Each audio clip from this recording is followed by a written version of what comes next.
بسم الله الرحمن الرحيم الحمد لله والصلاة والسلام على رسول الله وعلى آله وأصحابه أجمعين أما بعد ناظرین کرام السلام علیکم ورحمۃ اللہ وبرکاتہ۔ شرح الادب المفرد کے عنوان سے اس پروگرام کے ہمراہ ہم آپ کی خدمت میں حاضر ہیں، اور اس سے قبل گزشتہ نشست کے موقع پر ہم پڑھ رہے تھے امام بخاری رحمہ اللہ کی کتاب کہ جس کا نام ہے الادب المفرد۔ اس کتاب میں یہ باب نمبر 204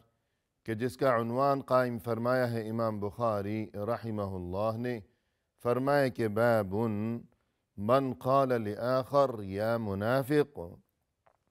فی تأویل تأولہ، یعنی اگر کسی نے کسی کو یوں کہا کہ ارے منافق، حالانکہ اس شخص کو کہ جسے منافق کہا گیا ہے اس نے بظاہر اگرچہ کوئی ایسا ہی کام کیا ہے کہ جس سے دیکھنے والوں کو یوں محسوس ہو کہ یہ واقعی منافق بن چکا ہے، لیکن اس نے کوئی ایسی تأویل پیش کی ہو کہ جس سے یہ بتانا مقصود ہو کہ میں نے اگرچہ کام تو ایسا ہی کیا ہے لیکن میں مؤمن ہوں، منافق نہیں ہوں۔ اور اس سلسلے میں یہاں ایک طویل حدیث ہے جو کہ امام بخاری رحمہ اللہ نے یہاں درج فرمائی ہے، اور جس کا نمبر ہے اس کتاب میں 438۔ اس حدیث کا بیشتر حصہ ہم اس سے قبل گزشتہ نشست کے موقع پر پڑھ چکے ہیں، اور خلاصہ کلام یہ کہ خط تحریر کیا تھا مدینہ سے مشرکین مکہ کے نام حاطب ابن ابی بلتعہ رضی اللہ عنہ نے، اور وہ خط پکڑا گیا، اور یہ خط اس زمانے میں تحریر کیا گیا تھا کہ جب مسلمانوں اور مشرکین مکہ کے مابین جو صلح حدیبیہ کے نام سے معاہدہ صلح ختم ہو چکا تھا، کہ مشرکین مکہ نے اس معاہدے کی خلاف ورزی کرتے ہوئے اسے توڑ ڈالا تھا، لہذا چونکہ صلح کا زمانہ گزر چکا، اب کسی وقت بھی مشرکین مکہ کی طرف سے حملہ ہو سکتا تھا۔ یہی وجہ تھی کہ اب مسلمان یہاں مدینہ میں تیاری کر رہے تھے کسی بھی قسم کی صورتحال کا مقابلہ کرنے کے لیے۔ رسول اللہ صلی اللہ علیہ وسلم کو اللہ عز و جل کی جانب سے بذریعہ وحی اس خوشخبری سے نوازا گیا تھا کہ جو بھی صورتحال ہو، لیکن بہرحال اب غلبہ اور فتح و نصرت مسلمانوں کو ہی نصیب ہوگی۔ حاطب کو یہ خوشخبری معلوم تھی کہ وہ بھی مدینہ میں ہی رہتے تھے، وہ بھی مسلمان ہی تھے، لیکن انہیں یہ پریشانی لاحق تھی کہ مسلمان جو تیاری اب کر رہے ہیں، ہم مسلمان، اور اس تیاری کے بعد اگر مشرکین مکہ کی طرف سے حملے کی صورت میں جب ہمیں فتح نصیب ہوگی، جیسا کہ وعدہ ہو چکا ہے اللہ کی طرف سے، تو ہماری فتح کے نتیجے میں ایسا نہ ہو کہ بطور انتقام مشرکین مکہ وہاں میرے بیوی بچے جو کہ مکہ میں ہی رہ گئے ہیں انہیں کوئی نقصان نہ پہنچائیں۔ تو اس چیز سے بچنے کے لیے انہوں نے سوچا کہ میری طرف سے مشرکین مکہ پر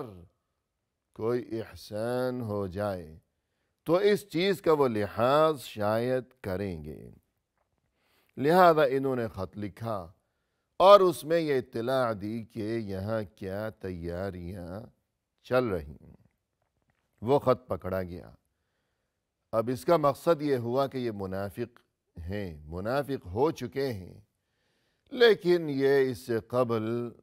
بدری حضرات میں سے تھے یہ حاطب رضی اللہ عنہ، کہ وہ خوش نصیب اور عظیم ترین افراد جنہوں نے غزوہ بدر کے موقع پر شرکت کی تھی۔ مزید یہ کہ یہ مہاجرین میں سے تھے کہ جن کا بڑا مقام و مرتبہ تھا، لہذا رسول اللہ صلی اللہ علیہ وسلم نے بغیر تحقیق کیے ہوئے کوئی فیصلہ صادر کرنے کی بجائے ان سے وجہ دریافت کی کہ آپ نے ایسا کیوں کیا، یہ خط کیوں لکھا۔ جواب میں حاطب نے یوں کہا کہ میں منافق نہیں ہوا، میں اب بھی مؤمن ہی ہوں، البتہ بات صرف اتنی سی ہے کہ میں نے چاہا کہ مشرکین مکہ پر میری طرف سے کوئی احسان ہو جائے، اس لیے میں نے انہیں خبر دی، اور مجھے یہ بات معلوم ہے کہ میں انہیں خبر دوں یا نہ دوں مسلمانوں کو کوئی نقصان پہنچنے والا نہیں ہے، اس لیے کہ اللہ کی طرف سے مسلمانوں کے لیے فتح کا وعدہ کیا جا چکا ہے، لہذا مسلمانوں کو کچھ نقصان نہیں ہوگا۔ میں نے یوں خط لکھ دیا، مسلمانوں کو نقصان پہنچانے کی نیت سے نہیں لکھا، مشرکین کو کوئی فائدہ پہنچانے کی غرض سے نہیں لکھا، بلکہ محض اپنے بیوی بچوں کی حفاظت کی خاطر میں نے یہ خط لکھا۔ یہ جواب دیا۔ یہ جواب سننے کے بعد رسول اللہ صلی اللہ علیہ وسلم عمر بن الخطاب رضی اللہ عنہ کی جانب متوجہ ہوئے۔ وہاں اور بھی سبھی صحابہ کرام رضوان اللہ علیہم اجمعین موجود تھے، لیکن چونکہ بطور خاص عمر ابن الخطاب رضی اللہ عنہ نے انتہائی جوش و جذبے کی کیفیت میں یہ الفاظ کہے تھے کہ یہ ثبوت سامنے آ چکا، اس کا مطلب یہ ہے کہ حاطب نے بڑی خیانت کا ارتکاب کیا ہے، یہ منافق ہو گیا ہے یہ شخص، لہذا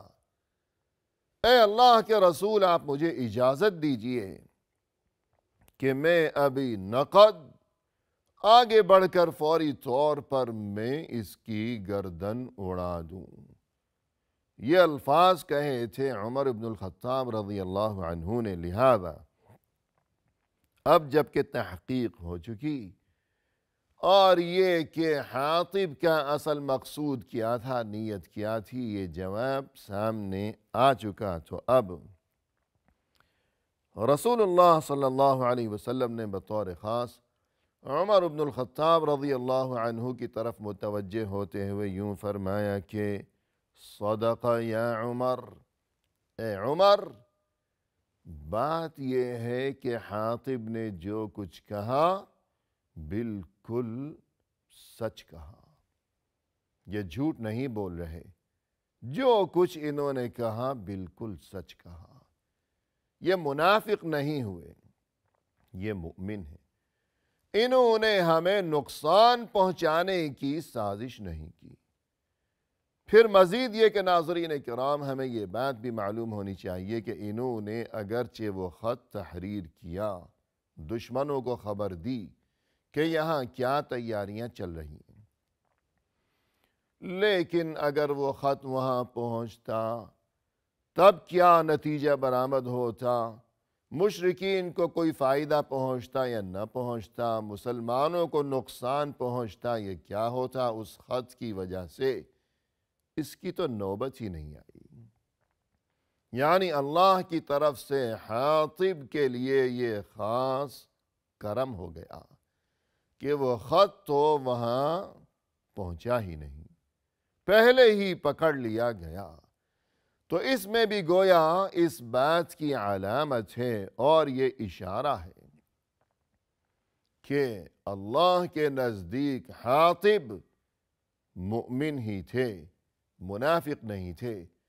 اور یہ کہ خود اللہ کو حاطب کے لیے خیر مقصود تھی۔ مزید یہ کہ جیسا کہ ہم نے اس سے قبل تذکرہ کیا کہ بعد میں جب بطور تنبیہ اللہ کی طرف سے سورۃ الممتحنہ کی یہ آیات نازل کی گئیں کہ یا ایہا الذین آمنوا لا تتخذوا عدوی وعدوکم اولیاء، کہ اے ایمان والو تم میرے یعنی اللہ کے دشمن کو جو کہ تمہارے بھی دشمن ہیں ان کے ساتھ ہمدردی نہ دکھاؤ،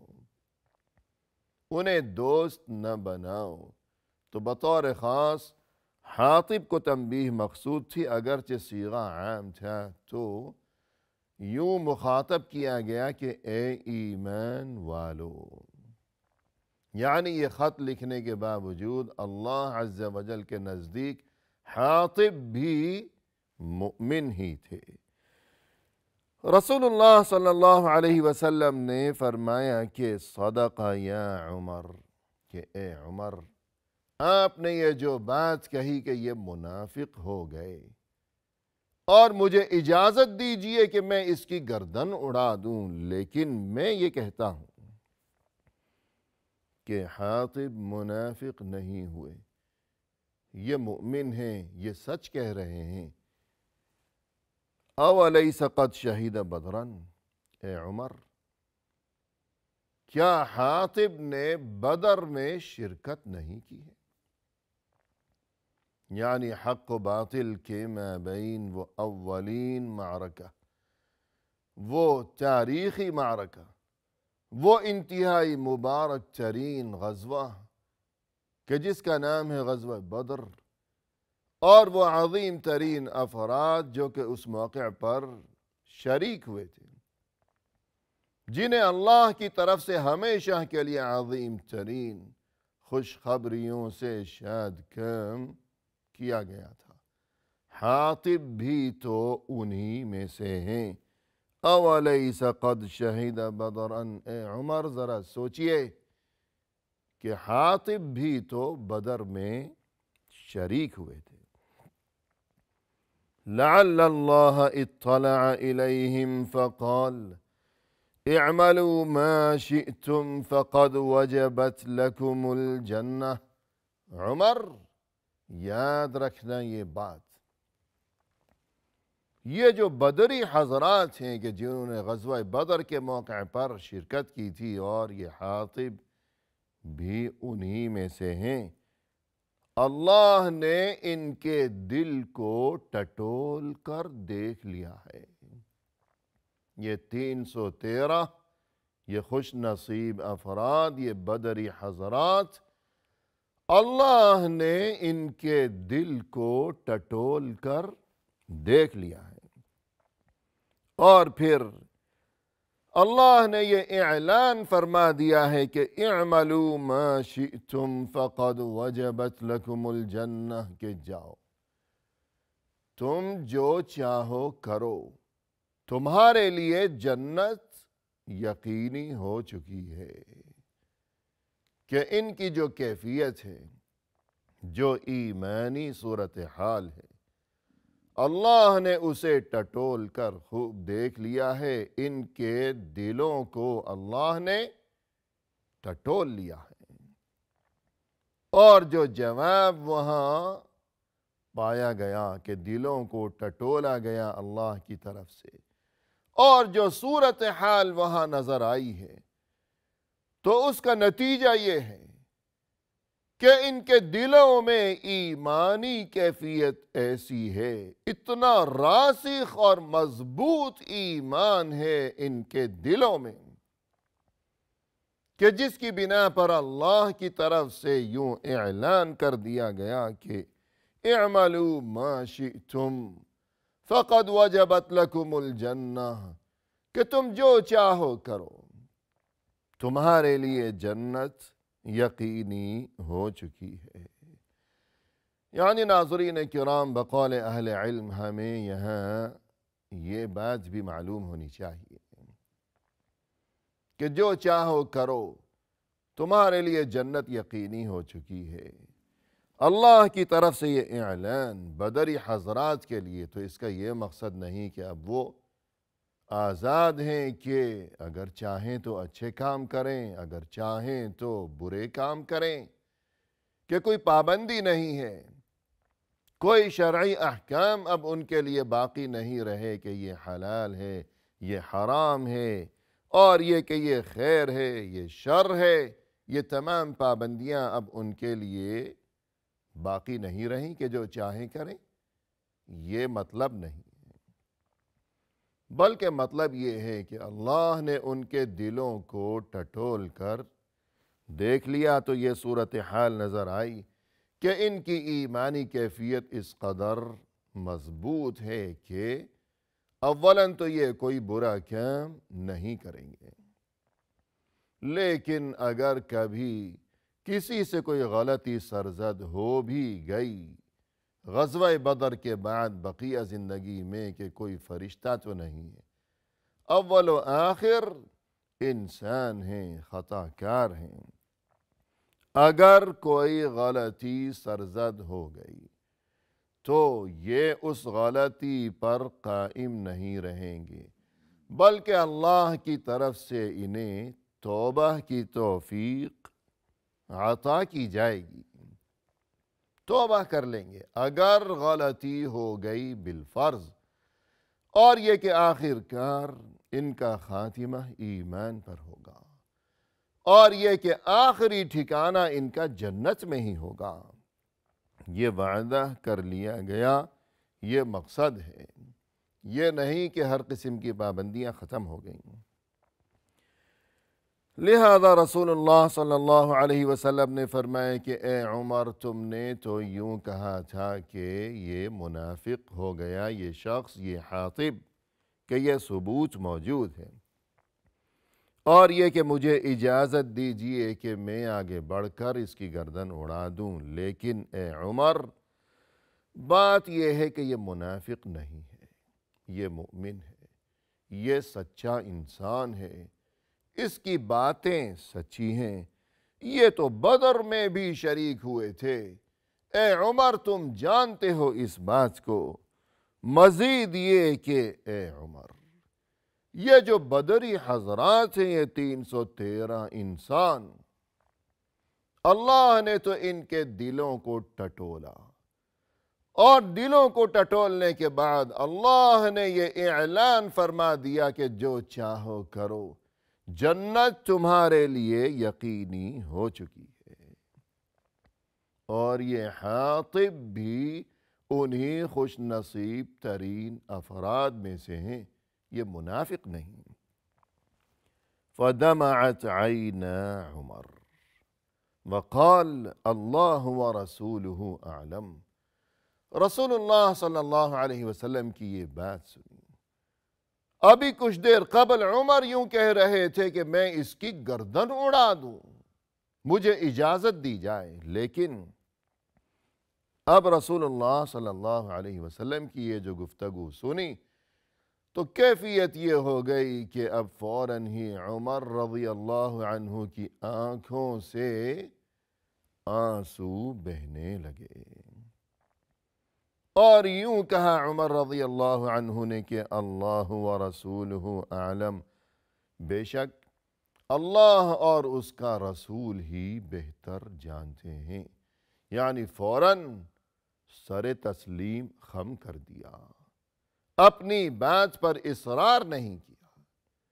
اور یہ کہ اپنی کسی بات پر اڑے رہنے کی بجائے اللہ اور رسول صلی اللہ علیہ وسلم کی بات جب سن لی تو اپنا وہ تمام تر جوش و جذبہ وہ سب رخصت ہو گیا، اور فوری طور پر سر تسلیم خم کر دیا، آنکھوں سے آنسو بہنے لگے۔ تو یہ ہے ایمانی معاملہ، اور یہ کہ ہر مومن کی کیفیت یہی ہونی چاہیے۔ اسی کے ساتھ ناظرین کرام ہمیں دیجیے اجازت اللہ کے حوالے،